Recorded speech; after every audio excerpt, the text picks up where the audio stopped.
సాతానుడు ఉన్నాడు, వాడిని కూడా చాలా తక్కువగా అంచనా వేస్తున్నారు. మీకు చెప్తాను, ఈరోజు మనం ఎంతసేపు ఆత్మ గురించి చెప్పుకున్నాం. శరీరం ఎంత డేంజరో దాన్ని ఆలోచించాలి. పౌలు గారు ఇక్కడ ఏమంటున్నాడంటే, మీరు ఆత్మ చేత శరీరాన్ని జయించాలి.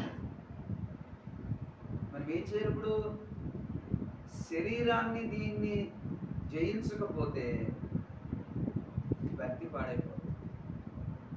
ఇప్పుడు సాతానుడు కూడా మనల్ని నరకానికి తీసుకెళ్ళడానికి ఏది?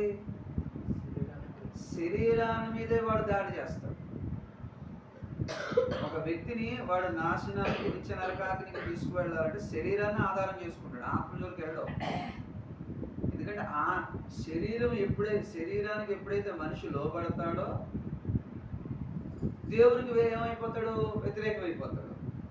అక్కడ ఉంది కదా, ఆత్మ శరీరమునకు విరోధం అంటున్నాడు, వ్యతిరేకం అంటున్నాడు. చూడండి, ఈ శరీరము ఎప్పుడు కూడా మంచిది ఏది కోరదని అపోస్తలుడైన పౌలు చెప్పాడు.